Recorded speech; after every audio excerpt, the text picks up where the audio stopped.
नागपाल जी, सपा में और बसपा में यूपी में जुबानी जंग छिड़ी हुई है। अखिलेश यादव ने मायावती पे कमेंट्स तंज कसा कि वो तो अपनी बनाई हुई जेल में बंद है और उनका जेलर दिल्ली में बैठा हुआ है।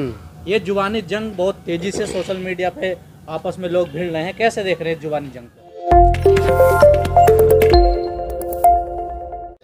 जो कमेंट्स अखिलेश यादव ने बसपा सुप्रीमो मायावती के बारे में कहा है और जिसको लेकर के सोशल मीडिया पे बड़ा विवाद है और आकाश आनंद की तरफ से उनकी जो टीम है उसकी तरफ से जिस प्रकार से बयान को आपत्ति जताई गई है, मैं एक चीज़ कहना चाहूँगा स्पष्ट रूप से, चाहे अखिलेश यादव हों और चाहे बसपा सुप्रीमो मायावती हों, चाहे सपा सुप्रीमो मुलायम सिंह यादव हो, ये जितने भी लोग हैं जिस काम के लिए आए थे वो काम कर नहीं रहे ईमानदारी से। इनकी जो राजनीति थी, जो फूले का विचार था, जो पेरियार का विचार था, जो रामस्वरूप वर्मा का विचार था, जो जगदेव बाबू प्रसाद का विचार था, इन चौधरी चरण सिंह की राजनीति थी, या शरद यादव अभी है उनकी राजनीति, लालू यादव जी की जो राजनीति थी, ये तमाम लोग अपने पहली पीढ़ी की राजनीति से भटक गए। अब हम अगर कहीं वो ये कह रहे हैं अखिलेश यादव जी के मायावती जी अपनी बनाई हुई जेल में फंस गई हैं और उसका जेलर जो वो दिल्ली में बैठा है, तो इसको हम दूसरे तरीके से भी देख सकते हैं कि सबसे ज़्यादा फोटो अगर बीजेपी के नेताओं के साथ में है तो वो अखिलेश यादव और मुलायम सिंह यादव के। अगर मुलायम सिंह जी के पेट में दर्द होता तो मुख्यमंत्री जी आदित्यनाथ योगी उनका हालचाल लेने पहुंच जाते, उनके आवास पर पहुंच जाते। अगर योगी जी का जो है वो शपथ ग्रहण समारोह होता तो अखिलेश यादव जी मंच पे दिखाई देते। तो कौन किसकी जेल में फंस गया है, कौन कम बोल रहा है, कौन ज़्यादा बोल रहा है, क्या बोल रहा है, तो ये सब लोग अपनी बनाई हुई जेल में फंसे हुए हैं। फर्क सिर्फ इतना है कि युवा अखिलेश यादव युवा हैं, वो बोल रहे हैं। बहन जी जो है वो 70 साल के नज़दीक हो गई हैं तो वो बोल नहीं रही हैं।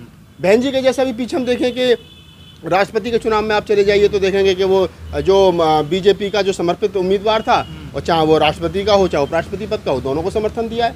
उधर दूसरी तरफ देखें कि आदित्यनाथ योगी जी के साथ में जिस प्रकार के उनके घरेलू संबंध हैं अखिलेश यादव के मुलायम सिंह यादव के, तो वो भी किसी ढके छुपे नहीं है। तो मैं वही कह रहा हूँ कि मुलायम सिंह यादव की तरफ से या अखिलेश यादव की तरफ से या समाजवादी पार्टी की तरफ से जो बसपा सुप्रीमो के बारे में जिन शब्दों का प्रयोग किया गया, ये बात उन पर खुद पर भी लागू होती है।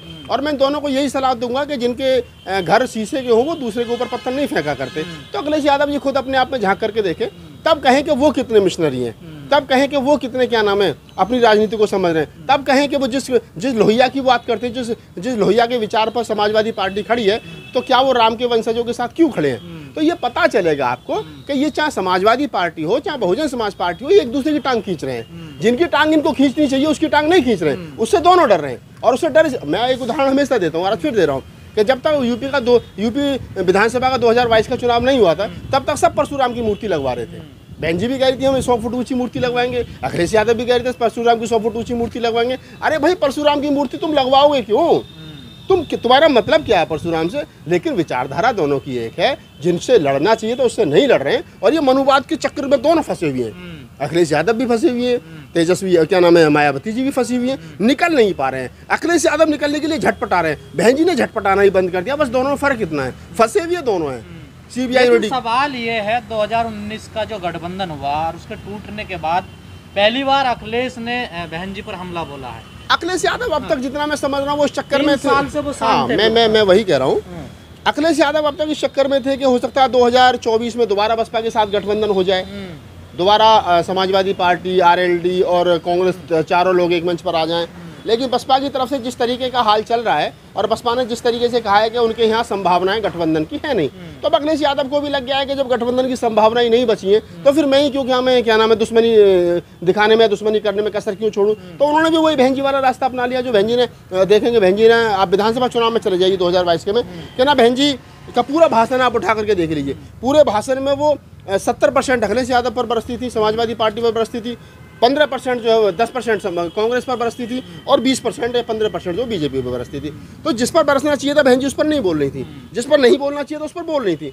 मैं हमेशा से एक बात कहता हूँ कि जब तक SC ST OBC के नेता, तब तक इस देश के बहुजन समाज के नेता, तब तक जो हमारी एक पुरखे उनके कुलों से आने वाले नेता एक मंच पर एक विचारधारा के साथ एक मंच पर नहीं आएंगे, तब तक ये गांव के प्रधान भी नहीं बन सकते। मुख्यमंत्री और प्रधानमंत्री बनने का सपना ये लोग छोड़ दें, समाज को मूर्ख बनाना बंद कर दें। तब तुम्हारे अंदर एक आखी नहीं है, तब तुम लोग एक नहीं हो रहे, तो समाज एक कहाँ से हो जाएगा? मैं क्यों मुसलमान क्यों वोट देगा किसी को? पता उसे कांग्रेस की बुरी लग रही है, मुसलमान क्यों समाजवादी पार्टी को वोट देगा? उसने देख लिया 2022 में वोट करके एक वोट मुसलमानों ने दिया, क्या हुआ? 0 बटा सन्नाटा। क्या मैं ये जो जुबानी जंग हो रही है 2024 के चुनाव के लिए तेज भाई, ये 2024 के लिए चुनावी जंग तैयार हो रही है। अखिलेश यादव सोच रहे हैं कि हम अपने यादव वोट को साध लें, हमारे साथ मुस्लिम जुड़ा रहे। अगर यादव और मुस्लिम दोनों जुड़ भी गए तो क्या सीट जीत जाएगी? नहीं जीत रहे हो ना।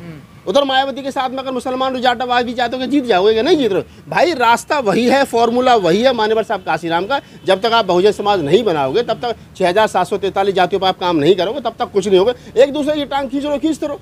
पैसा आप लोगों ने कमा लिया है, चाहे अखिलेश यादव हो, चाहे मायावती जी हो, चाहे कोई और दूसरे लोग बसपा के मतलब बहुजन समाज के नेता हो। पैसा कमा करके पेट भर लेना और समाज की चिंता छोड़ देना और सिर्फ अपने एसी रूम में बैठ करके चाहे सपा के लोग चाहे बसपा के लोग ये सोचते रहना कि हमारा पैसा कैसे बचेगा और हमारी क्या नाम है स्टेटस कैसे बचेगा, हमारे परिवार के लोग कैसे बचेंगे सीबीआई और ईडी के चक्कर में। बसपा के लोग सोचते रहे कि आनंद जी का 402 करोड़ का प्लॉट तो एक बार चला गया, कहीं दूसरी और की संपत्ति का नंबर ना आ जाए, तो समाज की चिंता है किसको?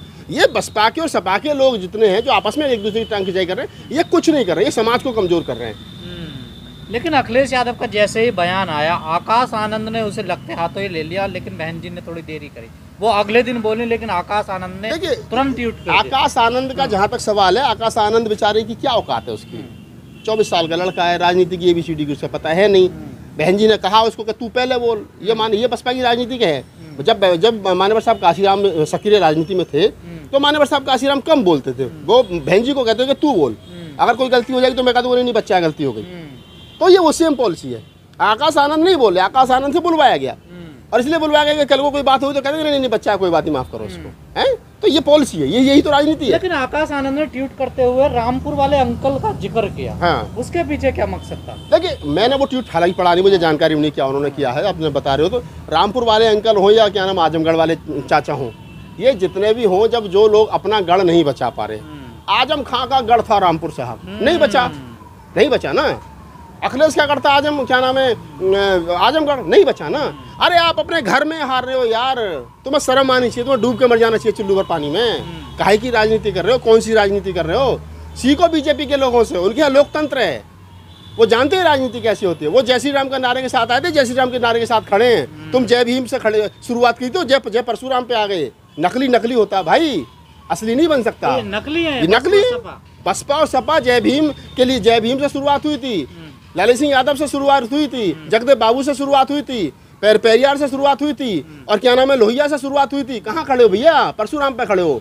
इसके लिए नहीं आए थे तुम, परशुराम के लिए थोड़ी आए थे। परशुराम वाले तो हैं राजनीति में, तो तुमने कॉपी करने की कोशिश की, कॉपी करने में मारे गए। नकल भी अकल से नहीं हुई तुम लोगों पे, नकल के लिए भी तो अकल चाहिए, वो भी अकल से नहीं हुई तुम पे। तो इन्हें आपस में लड़ना चाहिए या फिर इन्हें तैयारी करनी चाहिए? इनको ये राजनीतिक पार्टी बंद करके अपने घर बैठ जाना चाहिए, दूसरे लोगों को मौका दो। तुम लोगों के बस की राजनीति करनी नहीं है, चाहे सपा के लोग हो, चाहे बसपा के लोग हो, चाहे और लोग हो। अगर आपको विशुद्ध रूप से राजनीति करनी है बहुजन समाज की 6743 जातियों की, तो उनके महापुरुषों के बताए हुए रास्ते पर, हमारे पुरखों के बताए हुए रास्ते पर चलना पड़ेगा। नहीं चलोगे, अपने घर बैठो। समाज ने इस बार 12% वोट दिया है, यही हाल रहा तो 2024 के लोकसभा चुनाव में 5% वोट रह जाएगा। वोट नहीं दे रहा कोई, और अखिलेश यादव का भी समाप्त है। मुस्लिम समाज देख रहा है कि कांग्रेस में हल्की सी जान पड़े, वो कांग्रेस में शिफ्ट हो जाएगा। वो देश के लेवल पर आप देखो ना, मुस्लिम समाज कितना अकलमंद है। अगर दिल्ली के अंदर लोग विधानसभा का चुनाव होता है तो केजरीवाल को वोट करता है, और अगर लोकसभा का चुनाव होता है तो कांग्रेस को वोट करता है। जब जहां दिल्ली में आम आदमी पार्टी विधानसभा में पहले नंबर पर होती है और विधानसभा लोकसभा चुनाव में तीसरे नंबर पर चली जाती है। क्यों? क्योंकि मुस्लिम बीजेपी को हराने के लिए टारगेट करता है ना, तो मुसलमान किसी का सगा नहीं है। तो ये लोग दिमाग से इस बात को निकाल दें। और मैं दोनों से हाथ जोड़ के कह रहा हूँ, सपा बसपा के लोग, भाई अपने घर बैठो, बहुत पैसा कमा रखा है, बचा लो, अपना खेती बाड़ी करो, नई युवाओं को आगे दो, वो राजनीति कर लो।